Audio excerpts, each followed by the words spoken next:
నమస్కారం, welcome to నేటి వాస్తవం. ఈరోజు మన నేటి వాస్తవంలో తోడు నీడ ఫౌండర్ రాజేశ్వరమ్మ గారు ఉన్నారు. మనం ఆవిడ అడిగి కొన్ని డౌట్స్ అన్ని క్లియర్ చేసుకునే ప్రయత్నం చేద్దాం. నమస్కారం అమ్మ. నమస్తే సంగీత.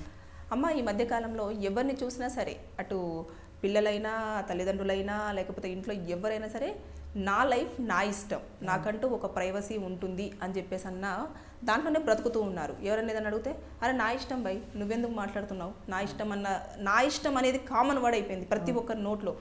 ఎందుకని దీనివల్ల కుటుంబానికి దూరం అవుతున్నట్ట, లేదంటే బాధ్యతల నుంచి తప్పించుకుంటున్నట్ట? ఒకటి ఏంటంటే, నా ఇష్టం అనడంలో సెల్ఫిష్నెస్ ఉంది, అంటే వాళ్ళ స్వార్థం ఉంది. ఇప్పుడు పిల్లాడిని మార్కులు తక్కువ వచ్చాయని తండ్రి అడిగితే, నా ప్రోగ్రెస్ రిపోర్టు నా ఇష్టం వచ్చినట్టు చదువుతా అని అన్నాడు అనుకో, సాచిపెట్టి ఎంకాయ కొట్టేవాళ్ళు పూర్వకాలం అయితే. ఇప్పుడు ఏం కొట్టడానికి లేదు కదా. అంచేత ప్రతి దాంట్లోనూ కూడా బాధ్యతలు అనేవి ఉన్నాయి. అది మర్చిపోయి నా స్వేచ్ఛ అనుకుంటున్నారు. స్వేచ్ఛ వేరు, విశృంఖలత్వం వేరు. స్వేచ్ఛకి విశృంఖలత్వానికి మధ్య ఒక గీత ఉంది. ఈ స్వేచ్ఛకి పరిమితులు ఉన్నాయి, విశృంఖలత్వానికి పరిమితులు లేవు. స్వేచ్ఛ అనుకో, ఇప్పుడు మొన్న అదేది హోలీ పండుగ వచ్చింది. హోలీ పండుగ నాడు జనరల్గా నార్త్ ఇండియన్స్ అందరూ రెయిన్ డ్యాన్సులు, కలర్స్ చల్లుకుంటారు, అవన్నీ ఆడుకున్నారు. డీజే పెట్టారు, డీజేతో డ్యాన్సులు చేసుకుంటున్నారు. డీజేతో మీరు డ్యాన్సులు చేసుకోవడం మీ హక్కు, ఏమన్నా అంటే అది మా హక్కు అంటారు, నిజమే. కానీ ప్రతిదానికి బాధ్యత కూడా ఉంది, అది మర్చిపోతున్నారు. ఇతరులకి ఇబ్బంది కలగకుండా మీరు డ్యాన్సులు చేసుకోండి. నువ్వు ఇంత డీజే పెట్టి సౌండ్లు పెట్టేస్తే మాకు మాట వినపడదు, కిందకి వెళ్తే ఏమీ అర్థం కాదు. మరి అది డిస్టర్బెన్స్ కదా. పెళ్ళిళ్ళల్లో ఫంక్షన్స్లో కూడా చాలామంది ఇప్పుడు డీజేలు పెట్టేస్తారు, ఏమీ వినపడదు. ఏం మైక్ పెట్టుకుంటే సరిపోదా? మైక్ సరిపోదు, డీజే. అది మరి దాన్ని ఏమనాలి? విశృంఖలత్వం అనాలి కదా. నీ స్వేచ్ఛకు పరిమితులు ఉన్నాయి, నీ హక్కులతో పాటు నీ బాధ్యతలు ఉన్నాయి. ఆ బాధ్యతలను మర్చిపోతున్నారు. నా స్వేచ్ఛ, నా ఇష్టం, నా జీవితం, నా పెళ్ళి నా ఇష్టం అంటున్నారే. ఒకప్పుడు రెండు కుటుంబాల కలయిక పెళ్ళి అంటే, ఈ కుటుంబం ఆ కుటుంబం కూర్చుని అటేడు తరాలు ఇటేడు తరాలు కూర్చుని మాట్లాడుకునేవారు. అది పోయింది. ఇప్పుడు సింగిల్గా వచ్చేసిన తర్వాత నా పెళ్ళి నా ఇష్టం, మీ సంబంధం ఏంటి అని పేరెంట్స్ని అడుగుతున్నారు. నీ పెళ్ళి నీ ఇష్టం, రేపు పొద్దున చేసుకున్న గొడవలు వస్తే మరి పేరెంట్స్ కూర్చోబెట్టి సమాధానపరచరా? అది పోయింది. ఇంచేత నా పెళ్ళి నా ఇష్టం, నా జీవితం, నాకు నచ్చిన అమ్మాయిని పెళ్లి చేసుకుంటాను, నాకు నచ్చిన అబ్బాయిని పెళ్లి చేసుకుంటాను అనే హక్కులతో పాటు వాళ్ళకి బాధ్యతలు కూడా ఉన్నాయి. బాధ్యతలు మర్చిపోతున్నారు. ఆ బాధ్యతలు మర్చిపోవడం అనేది స్వార్థం వల్ల కుటుంబాలని దూరం పెడుతున్నారు. కుటుంబం అంటే అన్ని మంచి చెడ్డల కలయిక, అది సమ్మిళితం అయి ఉంటాయి అందులో.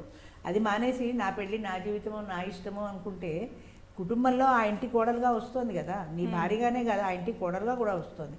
ఆ కుటుంబ గౌరవంలో ఆమె బాధ్యత ఉంది. ఆ సంగతి మర్చిపోతున్నారు.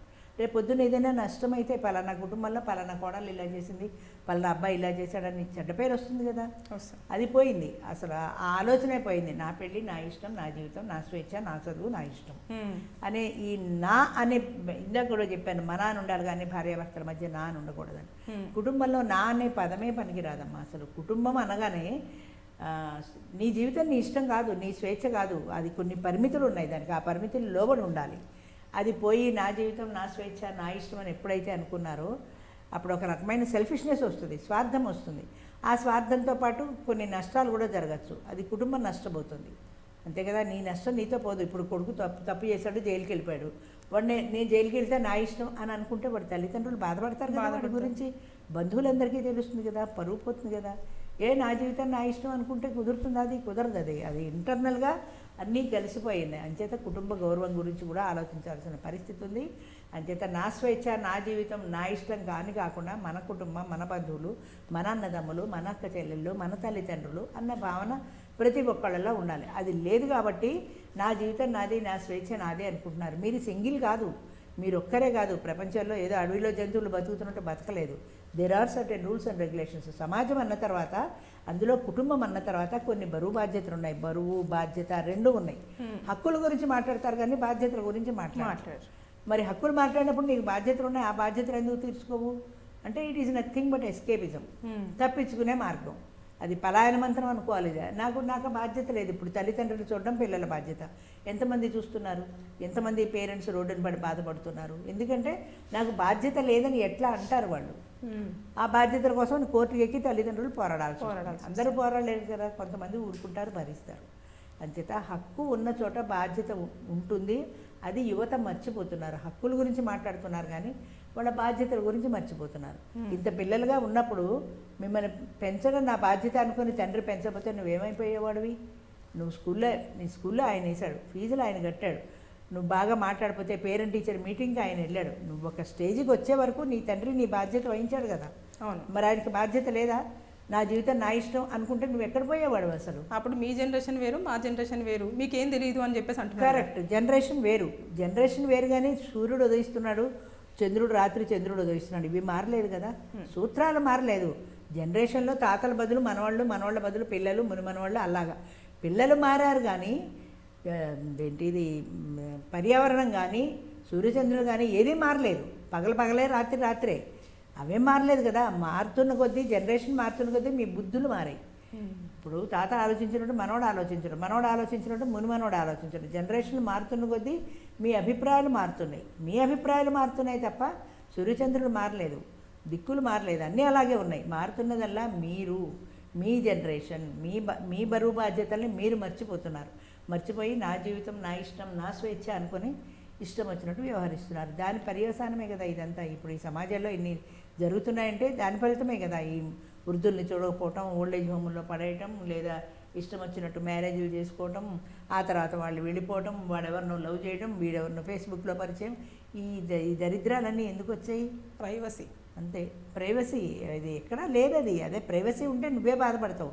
ఇప్పుడు 16 ఏళ్ళ టీనేజ్ వచ్చిన పిల్లాడు నాకు ప్రైవసీ తలుపులు వేసుకొని కూర్చుంటే వాడు ఫోన్ చూస్తున్నాడో తెలియదు, వాడు ఏం చూస్తున్నాడో తెలియదు. ఇవి చూసిన వాడు బుర్ర తిన్నగా ఉండదు కదా, ఆ పరిచయాల కోసం వెంటబడతాడు.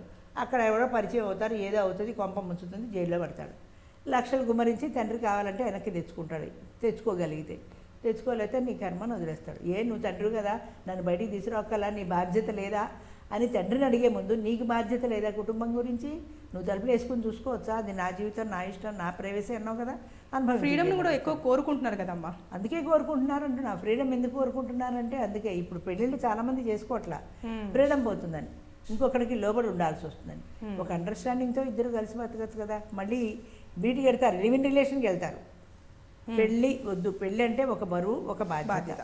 లివ్ ఇన్ రిలేషన్ కావాలి. లివ్ ఇన్ రిలేషన్లో లేకుండా ఎందుకు ఉండలేరు? నీకు తోడు కావాలి, నీ మనసు తోడు కోరుకుంటుంది ఖచ్చితంగా. కానీ లివ్ ఇన్ రిలేషన్లో అయితే ఈ బాదరబందీలు ఉండవు అని, ఎప్పుడంటే అప్పుడు వెళ్ళిపోవచ్చు, ఈజీ కదా.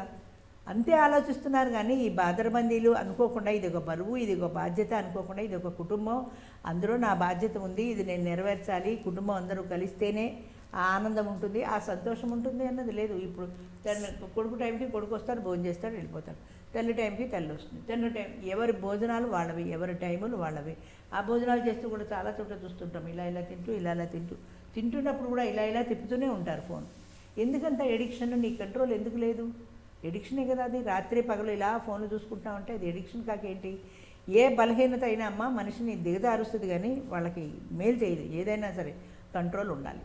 ఇప్పుడు పూర్వం ఋషీశ్వరులు తపస్సులు చేశారంటే వాళ్ళకి కోరికల్ని జయించే కంట్రోల్ ఉంది కాబట్టి చేయగలిగారు. ఇప్పుడు తపస్సు చేస్తే రంభ వరసి వస్తారంటే కొంచెం చేసి ఇలా చూస్తున్నట్టు రమ్మ వచ్చిందా లేదా, అలా వస్తుందని చూస్తే రాదు. అంచేత అది నిష్కామంగా చేయాలంటే కోరికలతో సంబంధం లేకుండా తపస్సు చేస్తేనే దాని ఫలితం దక్కుతుంది. ఓ రోజు చేసి వచ్చిందా లేదా చూస్తే రాదు కదా. అంచేత ఎప్పుడైనా సరే స్వేచ్ఛ మాత్రమే ఉంది అనే వాళ్ళకి భయం, సమాజాన్ని ఎదిరించే భయం లేదు, ఆ బాధ్యతను తీసుకునే ధైర్యం లేదు. ఆ ధైర్యం లేక పెరిగితనంతో మా స్వేచ్ఛ మా జీవితం మా ఇష్టం అని అనుకుంటున్నారు కానీ భవిష్యత్తులో ఖచ్చితంగా వాళ్ళు నష్టపోతారు. రియలైజేషన్ వస్తుంది అయితే ఒక టైంలో కంపల్సరీ. ఇంకా ఈ జనరేషన్ సరిపోదు, 1-2 జనరేషన్లు అయ్యాక రియలైజేషన్ వస్తుంది. వచ్చాక అప్పుడు మళ్ళీ పాత రోజులు మారుతుంటాయి. అంటే కాలం మారుతూ ఉంటుంది. కాలం మారుతున్నప్పుడు మనుషులు మారుతారు, వాళ్ళ స్వభావాలు మారుతాయి, వాళ్ళ అభిప్రాయాలు మారుతాయి. ఇవి ఇలా పెరుగుతూనే ఉంటుంది. అది ఎక్కడి దాకా పెరగాలో అక్కడి దాకా పెరుగుతుంది. తర్వాత మళ్ళీ దిగి రావాల్సిందే కదా, దిగుతుంది ఖచ్చితంగా. అయితే ఆ పరిచయం ఉన్ననాళ్ళు మాత్రం ఈ బాధ తప్పదు. అంటే ఇప్పుడు మనం దాన్ని ఏమంటారు, పాత కొత్త కలయికలో ఉన్నాం. పూర్తిగా పాతకాలం కాదు, పూర్తిగా యంగ్ జనరేషన్ లాగా నవీన కాలం కాదు, మధ్యకాలంలో ఉన్నాం. ఈ సంధియుగంలో ఇలాంటి ఇబ్బందులు తప్పవు. అంచేత కొన్ని జనరేషన్స్ పోయిన తర్వాత ఇందులో ఉండే నష్టాలు తెలిసిన తర్వాత అప్పుడు మళ్ళీ దారికి వస్తారు. అప్పటిదాకా భరించాల్సిందే తప్పదు. Thank you. మంచిది.